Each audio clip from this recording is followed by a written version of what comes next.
क्या नाम है आपका? हमारा नाम दिव्या शर्मा है। आपकी माताजी एक शिकायती पत्र लेके कोतवाली गई हैं, IGRS कंप्लेन की है और कुछ लोगों पे वो आरोप लगा रही हैं कि हमारे बेडरूम में जबरन घुसा है और बदतमीजी की है। क्या है ये घटना? सर ये बिल्कुल झूठे आरोप हैं। उस समय हमारे जो सास हैं, हमारी जो सासू माँ हैं और हमारी जो नंदे हैं वो आई थी घर पे, क्योंकि हमारे पापा ने उनको बुलाया था। शादी की कुछ बातचीत होनी थी पक्की, मतलब पक्का के आगे क्या होना है। इनको हमारा रिश्ता पसंद नहीं है क्योंकि हमारी पसंद की शादी है। तो ये उठ के आई, उनके साथ गाली गलौज करने लगी और उनके साथ मतलब उल्टे सीधे आरोप लगाने की उनको धमकी देने लगी कि मतलब हम तुम्हें फंसवा देंगे उल्टे सीधे केस में। तो उसमें कोई घटना थी ही नहीं, वो उन्होंने ही मतलब बड़ा चढ़ा के बताई है, लोगों को झूठा बता रही हैं ये। क्या करती हैं आपकी माताजी? हमारी माताजी कुछ नहीं करती हैं, घर में कुछ काम होते नहीं है उनके पास, नेतागिरी का है, निकल जाती हैं सुबह से। तो आप में के घर में पिताजी हैं, उनकी भी बात नहीं मानती? किसी की बात नहीं मानती हैं वो। हमारे घर में हमारी बुआएं नहीं आ पाती हैं, हमारी दादी की कुछ नहीं करती हैं। हम लोग सर पूरा काम खुद करते हैं अपना। हमारे पापा सुबह से निकल जाते हैं, उल्टे सीधे लोग घर में आते हैं, हमारे साथ बदतमीजी करते हैं। हम खुद सेफ नहीं है सर अपने, हमारे छोटा सा घर है, उल्टे सीधे लोग आते हैं हमारे घर में, हमारे साथ ही बदतमीजी करते हैं। सर हम किसको क्या जाके बोलें? तो आप लोगों ने बैठ के बातचीत करने का प्रयास किया? सर हमने क्या उन्हें बहुत, आपत्ति है? जी सर हमने बहुत प्रयास किया, बट पता नहीं सर क्या उनको कोई, या तो ऊपर के लोग कुछ भड़का रहे हैं या उनको इतनी अपना पावर का इतना गुरूर हो चुका है कि मतलब वो किसी को समझ ही नहीं रही हैं। हमारे साथ बहुत गाली गलौज करती हैं। किसी की बातों में आ रही हैं क्या वो?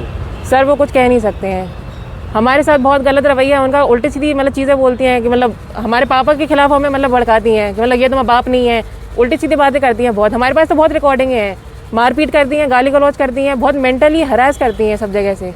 आप क्या चाहते हैं? सर हम बस इतना चाहते हैं कि हमारी शादी हो जाए और हम अपने परिवार में खुश रहें, हमें इनसे कोई संबंध रखना ही नहीं है। बट ये इतना गंद मचा चुके हैं, सब जगह जाकर उल्टी सीधी बातें करना, सबको झूठ झूठ बताना, सबको जाकर पता नहीं क्या। हम खुद नहीं चाहते कि समझ पा रही चाहती क्या है ये हमसे।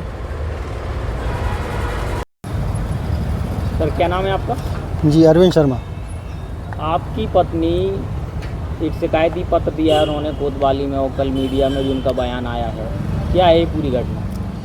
कोई घटना नहीं है सर, ये कुछ दिमाग इनका कुछ ख़राब हो चुका है जी। और ये जो राकेश भार्गव जी आए थे वो हमारे समधी हैं होने वाले जी। हमारी लड़की का रिश्ता पक्का हो चुका है और ये शादी इनको पसंद नहीं है।